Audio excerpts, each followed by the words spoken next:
ಕೇಶಿ ವಿಷಸ್ಯ ಪಾತ್ರೇಣ ಯದ್ರುದ್ರೇಣ ಪಿಬತ್ ಸಹ ರುದ್ರೇಣ ಸಹ ಅಪಿಬತ್. ಯಾರು? ಕೇಶಿ.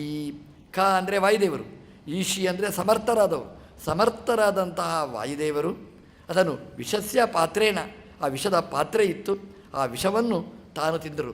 ರುದ್ರೇಣ ಸಹ, ರುದ್ರೇಣ ಅಂತಂದರೆ ಅಪ್ರಾಧಾನ್ಯೇ ತೃತೀಯ, ಸಹಯೋಗೇ ಅಪ್ರಾಧಾನ್ಯಂ ಅಂದರೆ ರುದ್ರನ ಜೊತೆಗೆ ಅಂತಂದರೆ ರುದ್ರನಿಗೆ ಸ್ವಲ್ಪ, ಎಲ್ಲವನ್ನು ಸ್ವೀಕಾರ ಮಾಡಿದವರು ವಾಯುದೇವರು. ಜಗದ್ಗ್ರಾಸಿಯಾದ ವಿಷವನ್ನು ಭಕ್ಷಣೆ ಮಾಡಿ ಆ ಕೀರ್ತಿಯೆಲ್ಲ ರುದ್ರದೇವರಿಗೆ ಕೊಟ್ಟ ಮಹಾತ್ಮರು ವಾಯುದೇವರು ಅನ್ನುವಂತಹದ್ದನ್ನು ವೇದಮಂತ್ರ ನಮಗೆ ಸಾರಿದೆ.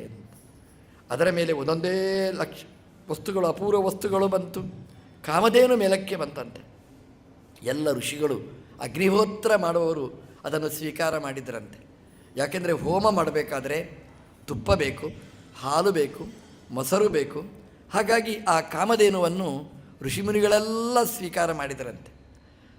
ಅದರ ಮೇಲೆ ಕುದುರೆ ಬಂತು. ಉಚ್ಚೈಶ್ರವಾಹ, ಎತ್ತರದ ಕಿವಿಯ ಆಕಾಶದಲ್ಲಿ ನೆಗೆಯುವ ಕುದುರೆ ಬಂತಂತೆ. ಇಂದ್ರ ತಗೊಳ್ಬೇಕು ಅಂತ ಹೋದಂತೆ. ದೇವರು ಮೊದಲೇ ಹೇಳಿದ್ದ, ಬಲಿ ಯಾವುದರ ಮೇಲೆ ದೃಷ್ಟಿ ಇಟ್ಟಿರ್ತಾನೆ ಅದನ್ನು ನೋಡಲಿಕ್ಕೂ ಹೋಗಬೇಡ ಅಂತ. ಬಲಿ ಅದನ್ನು ಹಿಡ್ಕೊಂಡ. ಇಂದ್ರ ಆಚೆ ನೋಡಲೇ ಇಲ್ಲಂತೆ. ದೇವರ ಶಿಕ್ಷಣೆ ಅಂದರೆ ಹಾಗಿದೆ. ಅದನ್ನು ಬಲಿ ಆ ಕುದುರೆಯನ್ನು ಸ್ವೀಕಾರ ಮಾಡಿದ. ಈ ಕುದುರೆ ರೇಸು ಎಲ್ಲ ದೈತ್ಯರಿಗೆ ಸಂಬಂಧಪಟ್ಟದ್ದು ನೋಡಿ. ಐರಾವತ ಬಂತು, ಇಂದ್ರ ಅದನ್ನು ಸ್ವೀಕಾರ ಮಾಡಿದ ಅಂತ. ಮದ್ಯ ಬಂತು, ಮದ್ಯ ಬಂದರೆ ಅದನ್ನು ದೈತ್ಯರು ಸ್ವೀಕಾರ ಮಾಡಿದರಂತೆ. ಮದ್ಯಪಾನ ಒಳ್ಳೆಯವರದನ್ನು ಮಾಡುವುದಿಲ್ಲ, ಕೆಟ್ಟವರಿಗೆ ಅದು ವಿಹಿತವಾದಂಥದ್ದು. ಅದರ ಮೇಲೆ ಸಮುದ್ರದಿಂದ ಮಹಾಲಕ್ಷ್ಮೀ ದೇವಿ ಮೇಲಕ್ಕೆ ಬಂದದ್ದು. ಸಮುದ್ರ ಮಥನೆ ಮಾಡುವಾಗ ಮೇಲಕ್ಕೆ ಬಂದರೆ ವರುಣದೇವರು ಮಾಲಿಕೆಯನ್ನು ಕೊಟ್ಟಿರ್ತಾರೆ. ಬಾಡದೇ ಇದ್ದ ಕಮಲದ ಪುಷ್ಪದ ಮಾಲಿಕೆಯನ್ನು ಕೊಟ್ಟಿರ್ತಾರೆ. ಅಮ್ಮ, ನೀನು ಯಾರನ್ನು ಬಯಸ್ತಿ ಅವರ ಕೊರಳಿಗೆ ಮಾಲೆ ಹಾಕು ಅಂತ ಮಹಾಜ್ಞಾನಿನಿಯಾದ ನಿತ್ಯ ಪತಿವ್ರತೆಯಾದ ಭಗವಂತನಲ್ಲಿ ಭಕ್ತಿ ಉಳ್ಳಂತಹ ಮಹಾಲಕ್ಷ್ಮೀ ದೇವಿ ಆ ಮಾಲೆಯನ್ನು ಹಿಡಿದುಕೊಂಡು ಬಂದು ಎಲ್ಲ ದೇವತೆಗಳನ್ನೂ ನೋಡ್ತಾರಂತೆ. ಯಾವ ದೇವತೆಗಳ ಕೊರಳಿಗೂ ಹಾಕಲಿಲ್ಲಂತೆ. ಕೊನೆಗೆ ನಿಸ್ಪೃಹನಾದ ನಿರ್ಲಿಪ್ತನಾದ ನಮ್ಮ ದೇವರ ಕೊರಳಿಗೆ ಮಾಲೆ ಹಾಕಿದ್ಲಂತೆ. ಎಲ್ಲ ಸಸುರಾಸುರ ಮಾನವಾಹ, ಎಲ್ಲ ದೇವತೆಗಳು ಮನುಷ್ಯರು ಎಲ್ಲ ಸೇರಿದ ಸಭೆ, ಯಾರಿಗೂ ಮಾಲೆ ಹಾಕಲಿಲ್ಲ. ಭಗವಂತನ ಕೊರಳಿಗೆ ಮಾಲೆ ಹಾಕಿದ್ಲು. ಲಕ್ಷ್ಮೀದೇವಿ ಯಾರ ಕೊರಳಿಗೂ ಮಾಲೆ ಹಾಕದೆ ಭಗವಂತನ ಕೊರಳಿಗೆ ಮಾಲೆ ಹಾಕಿದ್ದರಿಂದ ಸರ್ವಜನ ಅಪೇಕ್ಷೆ ಪಡುವ ಲಕ್ಷ್ಮಿ ಯಾರಿಗೆ ಮಾಲೆ ಹಾಕಿದ್ಲೋ ಅವನು ಸರ್ವೋತ್ತಮ ಅಂತ ಸಮುದ್ರ ಮಥನದಲ್ಲಿ ತೀರ್ಮಾನವಾದ ಸಂಗತಿ. ಭಗವಂತನ ಸರ್ವೋತ್ಕರ್ಷ, ಸರ್ವೋತ್ತಮತ್ವ ಎಂಬಂಥದ್ದು. ಸಮುದ್ರ ಮಥನೆ ಮುಂದುವರಿದಾಗ ಅಮೃತ ಕಲಶವನ್ನು ಹೊತ್ತು ಧನ್ವಂತರಿ ರೂಪಿಯಾದ ಭಗವಂತ ಮೇಲಕ್ಕೆ ಬರ್ತಾನೆ. ಒಂದು ಕೈಯಲ್ಲಿ ಅಮೃತದ ಕಲಶವನ್ನು ಹೊತ್ತುಕೊಂಡು ಮೇಲಕ್ಕೆ ಬಂದ. ದೈತ್ಯರಿಗೂ ಗೊತ್ತು ಅಮೃತ ಯಾವಾಗ ಬರುತ್ತೆ, ಅಮೃತ ಯಾವುದನ್ನು ಹೊತ್ಕೊಂಡು ಬರ್ತಾರೆ. ಬಂಗಾರದ ಕಲಶದಲ್ಲಿ ಬಂತು ಅಂತಂದರೆ ಇದು ಏನೋ ದೊಡ್ಡದು ಸಂಗತಿ. ದೊಡ್ಡದು ಅಂದರೆ ಎಲ್ರಿಗೂ ಬೇಕಾದ್ದು ಅಮೃತ. ದೈತ್ಯರಿಗೆ ಗೊತ್ತಾಯಿತು. ದೇವರು ಧನ್ವಂತರಿ ಮೇಲೆ ಹೊತ್ತುಕೊಂಡು ತಂದರೆ ಬಲಾತ್ಕಾರವಾಗಿ ಕಿತ್ಕೊಂಡ್ರಂತೆ. ದೈತ್ಯರ ಅಪಹಾರ ಮಾಡಿದರು ಅಂತ ನಮಗೆ ಅನಿಸ್ತದೆ. ನಮ್ಮ ದೇವರು ಅಷ್ಟೂ ದುರ್ಬಲನ. ಒಂದು ದೈತ್ಯರು ಹಿಡ್ಕೊಂಡು ಹೋಗುವಾಗ ಅದನ್ನು ಎಳೆಯುವಷ್ಟು ಶಕ್ತಿಯೂ ಇರಲಿಲ್ವ. ಮತ್ತೇನು ಸಮುದ್ರ ಮಥನೆ ಮಾಡಿತ್ತು. ಒಬ್ಬನೇ ಒಂಟಿಯಾಗಿ ಸಮುದ್ರ ಮಥನೆ ಮಾಡಿದ ದೇವರಿಗೆ ಆ ಅಮೃತದ ಕಲಶವನ್ನು ಗಟ್ಟಿಯಾಗಿ ಹಿಡಿಲಿಕ್ಕಾಗಲಿಲ್ವ. ಭಾಗವತ ಹೇಳಿತು, ದೇವರು ಗಟ್ಟಿಯಾಗಿ ಹಿಡಿಬೇಕು ಅಂತಿಲ್ಲ. ಅವನು ಹಿಡಿದರೆ ಇನ್ನೊಬ್ಬರಿಗೆ ಹಿಡಿಲಿಕ್ಕೆ ಸಾಧ್ಯವೂ ಇಲ್ಲ. ದೇವರ ಸಂಕಲ್ಪನೆ ಆಗಿತ್ತು. ಅವರು ಬಲಾತ್ಕಾರವಾಗಿ ಹಿಡ್ಕೊಂಡು ಹೋಗಲಿ ಅಂತಿತ್ತು. ಯಾಕೆಂತಂದರೆ ಎಲ್ಲ ಚಾನಲಲ್ಲಿ ಬಂತಂತೆ. ದೈತ್ಯರು ದೇವರ ಕೈಯಿಂದ ಬಲಾತ್ಕಾರವಾಗಿ ಕಿತ್ಕೊಂಡ್ರು. ದೇವತೆಗಳು ಮಿಕ ಅಂತ ನೋಡುವಾಗ ದೈತ್ಯರ ಅತಿಕ್ರಮಣ, ಬಲಾತ್ಕಾರ ಯಾವ ಚಾನಲ್ ನೋಡಿದರೂ ಇದು ಜಗತ್ತಿಗೆ ಗೊತ್ತಾಯಿತು ನೋಡಿ. ಬಲಾತ್ಕಾರ ಮಾಡುವುದು ಈ ದೈತ್ಯರ ಸ್ವಭಾವ. ಅವರಿಗೆ ಎಲ್ಲ ಕಡೆ ಜಗಳ ಅನ್ನೋದು ಬೇಕು. ಈ ಜಗಳ ಮಾಡುವುದು ಅವರ ಜಾಯಮಾನ. ದೇವತೆಗಳು ಎಷ್ಟು ಶಾಂತ ಮೂರ್ತಿಗಳು, ಶಾಂತವಾಗಿ ಅದನ್ನು ನೋಡಿದರು, ವೀಕ್ಷಣೆ ಮಾಡಿದರು. ಅಂದರೆ ದೈತ್ಯರ ದುರ್ಬುದ್ಧಿ ಜಗಜ್ಜಾಹಿರ ಆಯಿತು. ದೇವರು ಕೊಟ್ಟವ. ದೇವತೆಗಳು ಬಂದು ಹೇಳಿದರು, ಸ್ವಾಮಿಯೇ ಅಮೃತಕ್ಕೋಸ್ಕರ ನಡೆದ ಸಮುದ್ರ ಮಥನ, ಈಗ ಅಮೃತವೇ ದೈತ್ಯರ ಪಾಲಾದರೆ ನಮಗೆ ಇಲ್ಲ. ನೀನು ಹೇಳಿದ್ದಿ ದೇವತೆಗಳ ಆಹಾರ ಅಮೃತ ಅಂತ, ಇದು ದೈತ್ಯರ ಆಹಾರ ಆಯಿತು, ಇನ್ನೇನು ಸ್ವಾಮಿ ಅಂತ. ದೇವರು ಮಾತಾಡಲಿಲ್ಲ ಅಂತೆ. ಯಾರು ಮಾಡ್ತಾನೆ ಅವನು ಮಾತಾಡುವುದಿಲ್ಲ, ಮಾತಾಡುವವ ಮಾಡುವುದೂ ಇಲ್ಲ. ದೇವರು ನೋಡ್ತಾ ಇರುವಾಗಲೇ, ಇಡೀ ಜಗತ್ತು ನೋಡ್ತಾ ಇದೆ, ಸ್ತ್ರೀ ರೂಪವನ್ನು ಸ್ವೀಕಾರ ಮಾಡಿದ. ಸ್ತ್ರೀ ರೂಪ ವ್ಯಕ್ತ ಆಯಿತು. ಮೋಹಿನಿ ಜಗನ್ಮೋಹಕವಾದ ರೂಪ. ನಾರಾಯಣಿ ಅಲ್ಲಿ ಆವಿರ್ಭವಿಸ್ತಾಳೆ, ಆಚೆ ಈಚೆ ಓಡ್ತಾಳೆ. ದೈತ್ಯರ ದೃಷ್ಟಿ ಆ ಹೆಣ್ಣಿನ ಕಡೆಗೆ ಹರಿಯಿತು. ದೇವರ ರೂಪ ಅಂತ ಅವರಿಗೆ ಪ್ರೀತಿ ಬಂದದ್ದಲ್ಲ, ಒಂದು ಹೆಣ್ಣು ಮೋಹವಸ್ತು ಅಂತ ಅವರ ದೃಷ್ಟಿಯೆಲ್ಲ ಆ ಮೋಹಿನಿಯ ಕಡೆಗೆ ಹರಿಯಿತು. ದೇವರು ನೋಡಲಿಲ್ಲ ಅಂತ, ನೋಡಿದರೂ ನೋಡದಿದ್ದ ಹಾಗೆ ಮಾಡಿದ ಅಂತ. ದೇವರಿಗೆ ಗೊತ್ತು ಇವರು ಬರ್ತಾರೆ ಅಂತ. ಆ ದೈತ್ಯರು ಆ ಚೆಲುವನ್ನು ನೋಡಿ ತಡ್ಕೊಳ್ಳಿಕ್ಕಾಗದೆ ಓಡಿ ಬಂದರಂತೆ. ಮೋಹಿನಿ ದೂರ ಸರಿದು ನಿಂತಲಂತೆ. ದೈತ್ಯರೆಲ್ಲ ಆ ಪಾತ್ರವನ್ನು ದೇವರಿಗೆ ಮೋಹಿನಿಯ ಕೈಯಲ್ಲಿ ಕೊಟ್ಟರಂತೆ. ಮೋಹಿನಿ ದೇವಿ ಹೇಳಿದ್ಲು, ಬೇಡ ಇದು ನನಗೆ ಸಂಬಂಧಪಟ್ಟದ್ದಲ್ಲ ಅಂತ. ಅವ್ರು ಹೇಳಿದರು, ತೆಕೋ ಅಂತ ಒತ್ತಾಯ ಮಾಡಿ ಕೊಟ್ಟರಂತೆ. ನೋಡಿ, ಬಲಾತ್ ದೇವರು ಕೊಟ್ಟ ದೇವರು ಹೇಗೆ ಕಿತ್ಕೊಳ್ಬೇಕು ನೋಡಿ. ಅವರಾಗಿಯೇ ಕೊಟ್ಟರು. ದೇವರು ಕೇಳಲಿಲ್ಲ, ಯಾಚನೆ ಮಾಡಲಿಲ್ಲ, ಭಿಕ್ಷಾಂದೇಹಿ ಅಂತ ಹೇಳಲಿಲ್ಲ, ಅವರೇ ತಂದು ಕೊಟ್ಟರು. ಅವರು ಯಾವುದನ್ನು ಕೊಟ್ಟರೋ ಅದನ್ನು ಹೇಗೆ ತೆಕ್ಕೊಳ್ಬೇಕು ಅನ್ನೋದು ದೇವರಿಗೆ ಗೊತ್ತಿದೆ. ಹಾಗಾಗಿ ದೇವರಿಗೆ ಜವಾಬ್ದಾರಿ ಕೊಟ್ಟುಬಿಡಿ. ದೇವರೇ, ಪಕ್ಕದ ಮನೆಯವನನ್ನು ಆಸ್ತಿ ಕಬಳಿಸಿದ್ದಾನೆ, ನಾನೇನು ಮಾಡಲಿ ಚಿಂತೆ ಮಾಡಬೇಡಿ, ದೇವರನ್ನು ಚಿಂತನೆ ಮಾಡಿ, ಮೋಹಿನಿಯ ರೂಪವನ್ನು ಅನುಸಂಧಾನ ಮಾಡಿ, ಹೇಗೆ ದೇವರು ಕೊಟ್ಟರೋ ಅದಕ್ಕಿಂತ ವೇಗವಾಗಿ ನಮಗೆ ತಂದು ಕೊಡ್ತಾನೆ. ಅಯೋಧ್ಯೆಯ ಜಾಗ ಅದ್ರ ಕಬಳಿಸಿದರು, 500 ವರ್ಷ ಎಂಜಾಯ್ ಮಾಡಿದರು. ಇವತ್ತು ನೋಡಿ ಅದು ಹೇಗೆ ಬಂತು ಅಂತಂದರೆ, ಹೇಗೆ ತಗೊಂಡ್ರೋ ಹಾಗಲ್ಲ, ಅನಾಯಾಸವಾಗಿ ಕೋರ್ಟು ತೀರ್ಮಾನ ಮಾಡಿ ಪರ್ಮನೆಂಟಾಗಿ ರಾಮದೇವರ ಜಾಗ ಆಯಿತು ಅಂತಂದರೆ, ಹೇಗೆ ದೇವರು ಕೊಡ್ತಾನೋ ಅದಕ್ಕಿಂತ ವೇಗವಾಗಿ ಪಡೆಯುವ ಶಕ್ತಿ ಅದು ಭಗವಂತನಿಗಿದೆ. ಆ ವಿಶ್ವಾಸ ನಮಗಿರಬೇಕಷ್ಟೇ. ಆ ವಿಶ್ವಾಸದಿಂದ ಭಗವಂತನನ್ನು ಆರಾಧನೆ ಮಾಡಿದರೆ ನಮಗೆ ಸಿಗ್ತದೆ. ದೈತ್ಯರ ಕೈಯಲ್ಲಿ ಕೊಟ್ಟರು, ಭಗವಂತನ ಕೈಯಲ್ಲಿ. ದೇವರು ಹೇಳ್ದ, ನನಗೇನು ಮಾಡಬೇಕು ಗೊತ್ತಿಲ್ಲ. ದೈತ್ಯರು ಹೇಳಿದರು, ಏನು ಗೊತ್ತಿಲ್ಲದಿದ್ದರೂ ಪರವಾಗಿಲ್ಲ, ಇಟ್ಕೋ. ಅಲ್ಲ, ಇಟ್ಕೊಂಡು ನಾನೇನು ಮಾಡಲಿ ಅಂತ, ಹಂಚು ಅಂತ. ಯಾರಿಗೆ ಹಂಚಬೇಕು ಅಂತ ಗೊತ್ತಿಲ್ಲ ಅಂತ ಹೇಳಿದ್ಲು. ಅಲ್ಲ, ಬೇಕಾದಾಗೆ ಹಂಚು. ಅಲ್ಲ, ಒಬ್ಬರಿಗೆ ಜಾಸ್ತಿ ಆಗೋದು, ಒಬ್ಬರಿಗೆ ಕಡಿಮೆ ಆಗೋದು, ಮತ್ತು ಪೇಪರಲ್ಲಿ ಬರೋದು ನ್ಯೂಸೆನ್ಸ್ ಎಲ್ಲ ಆಗೋದು ಇಲ್ಲ. ನೀನು ಏನು ಬಡಿಸಿದ್ರೂ ಖುಷಿ, ಎಲ್ಲದಕ್ಕೂ ಸಿಗ್ನೇಚರ್ ಹಾಕಿದರು. ದೇವರು ಮಾಡಿದ, ಅಗ್ರಿಮೆಂಟ್ ಮಾಡಿದ, ಯಾವುದಕ್ಕೂ ನಿಮ್ಮ ತಕರಾರು ಮಾಡಬಾರ್ದು ಅಂತ. ಏನು ಅಗ್ರಿಮೆಂಟ್ ಮಾಡಿದರೂ ಎಲ್ಲದಕ್ಕೂ ಸಹಿ ಹಾಕಿದರು, ಒಪ್ಪಿಕೊಂಡರು. ಇದು ದೇವರ ಮೋಹಕತ್ವ ಶಕ್ತಿ ಅಂತ ಭಾಗವತ ಉಲ್ಲೇಖ ಮಾಡುತ್ತೆ. ದೇವರು ಬಡಿಸಬೇಕು, ನಾನು ಹೇಗೆ ಬಡಿಸಲಿ, ಹೀಗೆಲ್ಲ ಸುತ್ತಮುತ್ತ ಬಂದರೆ ಬಡಿಸ್ಲಿಕ್ಕಾಗೋದಿಲ್ಲ, ಕೂತ್ಕೊಳ್ಳಿ ಅಂತಂದರೆ ನೀವು ಒಂದು ಸಲ ಅಲ್ಲಿ ದೈತ್ಯರು ಕೂಡಿ, ಒಂದು ಕಾಲ ದೇವತೆಗಳು ಕೂಡಲಿ.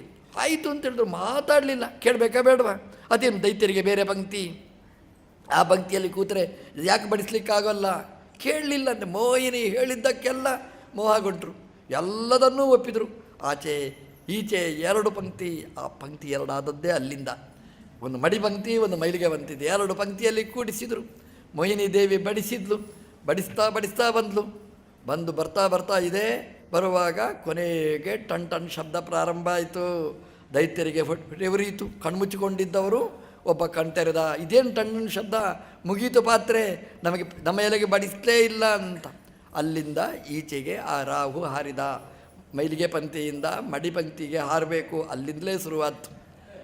ಅಲ್ಲಿ ಕೂತ, ಪಕ್ಕದಲ್ಲಿ ಬಂದು ಕೂತ. ದೇವರು ಬಡಿಸಿದ, ಮೋಹಿನಿ ಬಡಿಸಿದ್ಲು. ಸೂರ್ಯಚಂದ್ರರು ಕಣ್ಣು ಸನ್ನೆ ಮಾಡಿದರು, ಅಮ್ಮ ಬಲ್ಲಿ ಬಡಿಸಬೇಡ, ಮೋಸ, ಆಚೆ ಪಂಕ್ತಿಯವ ಈಚೆ ಕೂಡಿದ್ದಾನೆ, ಅವನಿಗೆ ಹಾಕಬೇಡ ಅಂತ. ಹಾಕಿ ಆಯ್ತಲ್ಲ, ಇನ್ನೇನು ಮಾಡಲಿ ಅಂತ ಹಾಕಿದ. ಕೈಗೆ ಹಾಕಿದ, ಬಾಯಿಗೆ ಹಾಕ್ಕೊಂಡ. ಸೂರ್ಯಚಂದ್ರರಿಗೆ ಟೆನ್ಷನ್, ಇದೇನಪ್ಪ ಕುಡ್ದ ಅಮೃತ, ನಮಗೇ ತೊಂದರೆ ಮಾಡಿದ ಅಂತ. ಬಡಿಸಿದ ದೇವರಿಗೆ ಅದನ್ನು ಜೀರ್ಣಾಗದಿದ್ದಾಗ ಹೇಗೆ ಮಾಡಬೇಕು ಅಂತಲೂ ಗೊತ್ತಿದೆ. ಅವನ ಕತ್ತರಿಸಿದ. ಕೈಗೆ ಹಾಕಿದ ಸುಧಾ ಬಾಯಿಗೆ ಬಂತು. ಬಾಯಿಗೆ ಬಂದ ಸುಧಾ ಹೃದಯ ಮುಟ್ಲೇ ಇಲ್ಲ ಅಂತ ಭಾಗವತ ಹೇಳಿತು. ತಲೆ ಕತ್ತರಿಸಿ ಹಾಕಿದ ಅಂತ. ನಮ್ಮದು ಅಧ್ಯಯನ ಅದು ಹೇಗಿರಬೇಕು, ಸಾಧನೆ ಹೇಗಿರಬೇಕು ಅಂದರೆ ಹೃದಯ ಮುಟ್ಟುವ ಸಾಧನೆ ನಮ್ಮದಾಗಬೇಕು. ಸುಧಾ ಬಾಯಲ್ಲಿ ಬಂದರೆ ಉಪಯೋಗ ಇಲ್ಲ, ಅದು ಹೃದಯ ತನಕ ಮುಟ್ಟಬೇಕು, ಭಕ್ತಿಯಿಂದ ಅದನ್ನು ಅಧ್ಯಯನ ಮಾಡಬೇಕು ಅನ್ನೋದನ್ನು ನಮಗೆ ತೋರಿಸ್ತದೆ. ಜಗಳ ಪ್ರಾರಂಭ ಆಯಿತು, ದೇವತೆಗಳಿಗೆ ಅಮೃತ ಆಯಿತು, ದೈತ್ಯರಿಗೆ ಮೃತನೇ ಆಯಿತು, ಏನು ಸಿಗಲಿಲ್ಲ, ಭಾರೀ ಸಂಗ್ರಾಮ ದೇವತೆ ದೈತ್ಯರಿಗೆ. ಇಲ್ಲಿ ಮಥನ ನಡೆಯಿತು, ಅಲ್ಲಿ ಪರಸ್ಪರ ಮಿತಃ ಜಗಳ ಪ್ರಾರಂಭ ಆಯಿತು. ಎಂತಹ ಜಗಳ! ಆ ದೈತ್ಯರು ಏನೇನು ಆಯುಧಗಳಿವೆ ಅದೆಲ್ಲ ಉಪಯೋಗ ಮಾಡಿದರು, ಏನೆಲ್ಲ ಮಾಯಾವಿದ್ಯೆ ಇದೆ ಅದನ್ನೆಲ್ಲ ಪ್ರಯೋಗ ಮಾಡಿದರು. ದೇವೇಂದ್ರನ ವಾಹನಗಳನ್ನು ಕಿತ್ತುಕೊಂಡರು. ನಮ್ಮ ದೇವರು ಗರುಡಾರೂಢನಾಗಿ ಬಂದು ಆ ಮಾಯೆಯನ್ನೆಲ್ಲ ದೂರ ಸರಿಸ್ತಾನೆ, ದೇವತೆಗಳಿಗೆ ಜಯವನ್ನು ಕೊಡ್ತಾನೆ.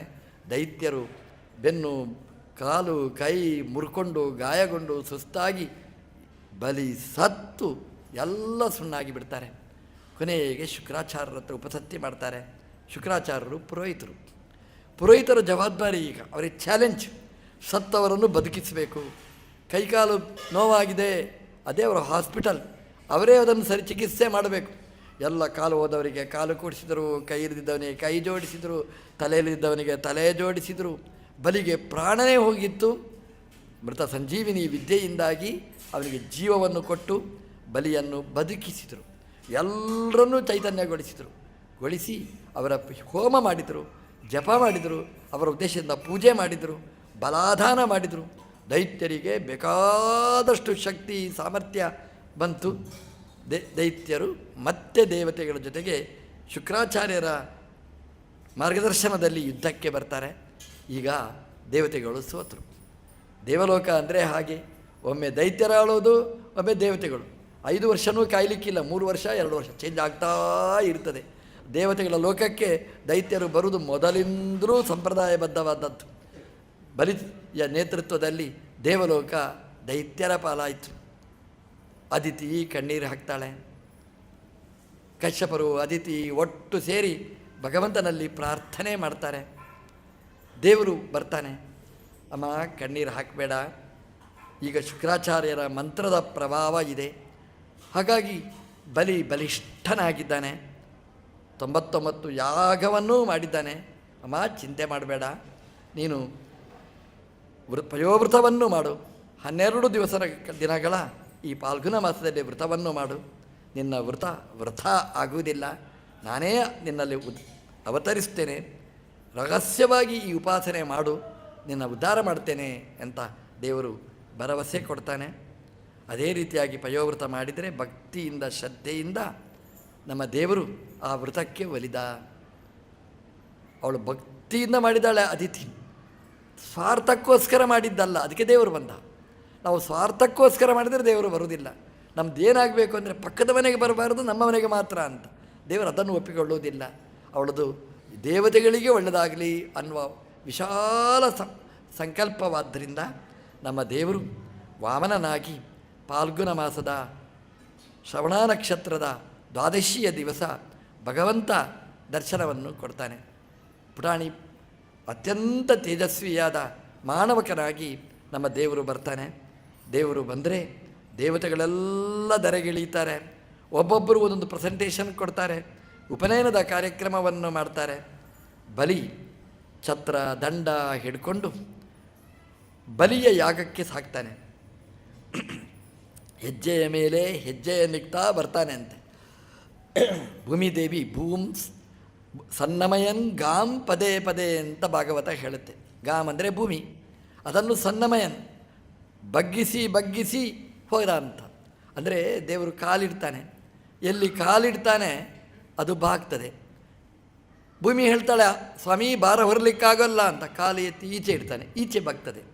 ನಿಮಗೆ ಅರ್ಥ ಆಗಬೇಕು ಅಂತಂದರೆ ದೋಣಿಯಲ್ಲಿ ಹೋಗಿ ಒಂದು ಸಲ ನೀವು ದೋಣಿಯಲ್ಲಿ ಕೂತ್ಕೊಳ್ಳಿ, ಯಾರೋ ಬಲಿಷ್ಠರಾದ ಭಾರ ಇದ್ದವರನ್ನು ಆಚೆ ಈಚೆ ಕೂಡಲಿಕ್ಕೆ ಹೇಳಿ, ಅವರು ಒಂದು ಸಲ ಎದ್ದರೆ ನಿಮ್ಮ ದೋಣಿ ಈಚೆ ಆಗ್ತದೆ, ಅವರು ಈಚೆ ಬಂದರೆ ದೋಣಿ ಆಚೆ ಆಗುತ್ತೆ. ಹೇಗೆ ಆ ದೋಣಿ ಆಚೆ ಈಚೆ ಅಲ್ಲಾಡ್ತದೆ, ಹಾಗೆಯೇ ನಮ್ಮ ದೇವರು ವಾಮನ ಕಾಲಿಟ್ಟರೆ ಹೆಜ್ಜೆ ಇಟ್ಟರೆ ಆ ಭೂಮಿ ಭಾರದಿಂದ ಅದು ಬಾಗಿತಂತೆ. ಕಾಲು ಎತ್ತಿದರೆ ಈಚೆ ಇಟ್ಟರೆ ಈಚೆ ಭಾಗದಲ್ಲಿ ಬಾಗಿತಂತೆ. ಚೆನ್ನಾಗಿದೆ ನೋಡೋದು, ಎಷ್ಟು ಚೆನ್ನಾಗಿ ಹೇಳ್ತಾರೆ ಅಂತಂದರೆ, ಗಾಂ ಸನ್ನಮಯನ್ ಪದೇ ಪದೇ ಅಂತ. ದೊಡ್ಡವರು ಬಂದರೆ ನಾವು ನಮಸ್ಕಾರ ಮಾಡ್ತಾ ಇರ್ತೇವೆ. ವಾಮನದೇವರು ಬಂದರೆ ಗಾಂ ಸನ್ನಮಯನ್, ಆ ಭೂಮಿಯನ್ನು ಬಗ್ಗಿಸಿದಂತೆ. ಭೂಮಿದೇವಿ ನಮಸ್ಕಾರ ಮಾಡಿದಂತೆ, ಸ್ವಾಮಿ ಬರಬೇಕು ಬರಬೇಕು ಬರಬೇಕು ಅಂತ ಹೆಜ್ಜೆ ಹೆಜ್ಜೆಗೆ ನಮಸ್ಕಾರ ಮಾಡ್ತಾಳೆ ಅಂತೆ. ಅವಳಿಗೆ ಖುಷಿ, ನಮ್ಮ ದೇವರು ಬಂದ, ದೇವರು ನಮ್ಮನ್ನು ಅಲಂಕಾರ ಮಾಡಿದ. ಒಬ್ಬ ಪ್ರಧಾನಮಂತ್ರಿ ಬಂದ್ರೇ ಜನ ಖುಷಿ ಪಡ್ತಾರೆ ಅಂತಂದರೆ, ಇಡೀ ಜಗದ್ರಕ್ಷಕನಾದ ದೇವರು ಬಂದರೆ ಅದು ಎಷ್ಟು ಖುಷಿ ಪಡಲಿಕ್ಕಿಲ್ಲ. ಗಾಂ ಸನ್ನಮಯನ್, ಭೂಮಿಯನ್ನು ಬಾಗಿಸಿ ಬಾಗಿಸಿ ಬಾಗಿಸಿ ದೇವರು ಬಂದರೆ ಬಲಿಗೆ ಅವನ ಎದುರಲ್ಲಿದ್ದ ಅಗ್ನಿಯೇ ಕಾಣಿಸ್ಲಿಲ್ಲ ಅಂತೆ. ಕಣ್ಣಿನ ದೋಷ ಅಲ್ಲ, ಯಾವಾಗಲೂ ಹಾಗೆ ನೋಡಿ, ದೊಡ್ಡ ದೀಪ ಬಂದರೆ ಚಿಕ್ಕ ದೀಪ ಕಾಣುವುದೇ ಇಲ್ಲ. ಇಂತಹ ದೊಡ್ಡ ದೊಡ್ಡ ಲೈಟುಗಳನ್ನು ಹಾಕಿದರೆ ಪುಟ್ಟ ದೀಪ ಎಲ್ಲಿ ಕಾಣ್ತದೆ? ಹಾಗೆಯೇ ನಮ್ಮ ವಾಮನ ದೇವರು ಇಡೀ ಸೂರ್ಯನಿಗೇ ಬೆಳಕು ಚೆಲ್ಲುವ ದೇವರು, ಚಂದ್ರನಿಗೆ ಬೆಳಕು ಚೆಲ್ಲುವ ದೇವರು, ನಕ್ಷತ್ರಗಳಿಗೆ ಬೆಳಕು ತುಂಬುವ ದೇವರು ಬಂದರೆ ಅಗ್ನಿಯ ಬೆಳಕು ಕಾಣಿಸ್ತಿಲ್ಲ ಅಂತ. ದೇವರ ಮುಂದೆ ಯಾರ ಬಲವೂ ಕಾಣುವುದಿಲ್ಲ. ದೇವರೇ ಬಲಿಷ್ಠನಾದವ. ಬಲಿಯ ಯಾಗದಕ್ಕೆ ನಮ್ಮ ದೇವರು ಬರ್ತಾನೆ. ಬಂದರೆ ಬಲಿ ನರ್ಮದಾ ನದಿ ತೀರದಲ್ಲಿ ಭೃಗುವತ್ಸದ ಜಾಗದಲ್ಲಿ ಮಾಡಿದ ಯಾಗದಲ್ಲಿ ದೇವರು ಭಾಗವಹಿಸಿದ್ದಾನೆ ಅಂತ. ನರ್ಮದಾ ನದಿ ತೀರ ಅದು ಖುಷಿ ಕೊಡುವ ಜಾಗ. ಅಲ್ಲಿ ಭೃಗುವತ್ಸ ಅಂತ ಜಾಗ. ಇವತ್ತು ಅಲ್ಲಲ್ಲಿ ಹೇಳ್ತಾರೆ ಭೃಗುವತ್ಸ ಅಂತ, ಬರೂಚಿ ಹತ್ರ ಹೇಳ್ತಾರೆ ಭೃಗುವತ್ಸ. ಇಲ್ಲಿ ಬಲಿ ಯಾಗ ಮಾಡಿದ ಜಾಗ, ವಾಮನದೇವರು ಪ್ರತ್ಯಕ್ಷವಾಗಿ ಬಂದ ಜಾಗ ಅಂತ ತೋರಿಸ್ತಾರೆ. ನಮ್ಮ ದೇವರು ಬರ್ತಾನೆ, ಛತ್ರ ಹಿಡ್ಕೊಂಡು ದಂಡ ಹಿಡ್ಕೊಂಡು ಬರ್ತಾನೆ ಅಂತೆ. ಒಂದು ಕೈಯಲ್ಲಿ ದಂಡ, ಒಂದು ಕಡೆಯಲ್ಲಿ ಛತ್ರ. ಅದನ್ನು ಬಿಡಲಿಲ್ಲ, ದೇವರ ಲಕ್ಷಣ ಅಂತ. ಇದನ್ನು ನಾವು ಉಪಾಸನೆ ಮಾಡಬೇಕಂತೆ. ದಂಡವನ್ನೂ ಉಪಾಸನೆ ಮಾಡಬೇಕು, ಛತ್ರವನ್ನೂ ಉಪಾಸನೆ ಮಾಡಬೇಕಂತೆ. ದಂಡ ದಂಡನೆ ಮಾಡುವಂಥದ್ದು, ಛತ್ರ ಅದು ಕೃಪಾಛತ್ರ, ನಮಗೆ ಕೃಪೆಯನ್ನು ತೋರಿಸುವಂಥದ್ದು. ಬಿಸಿಲಿನಿಂದ ರಕ್ಷಣೆ ಮಾಡ್ತದೆ, ಮಳೆಯಿಂದ ರಕ್ಷಣೆ ಮಾಡ್ತದೆ. ಚಳಿಗಾಲದಲ್ಲಿ ಇಬ್ಬನಿ ಬಂದರೆ ಅದರಿಂದ ನಮ್ಮನ್ನು ರಕ್ಷಣೆ ಮಾಡ್ತದೆ. ಎಲ್ಲ ಕಾಲದಲ್ಲಿ ರಕ್ಷಣೆ ಮಾಡುವಂತಹದ್ದು ಛತ್ರ. ಛತ್ರ ಎಷ್ಟು ರಕ್ಷಣೆ ಮಾಡುತ್ತೋ ಬಿಡುತ್ತೋ ಗೊತ್ತಿಲ್ಲ. ಭಗವಂತನ ಕೃಪಾ ಛತ್ರ ಯಾವತ್ತೂ ನಮಗೆ ಬೇಕು. ಅದು ನಮ್ಮನ್ನು ರಕ್ಷಣೆ ಮಾಡ್ತದೆ.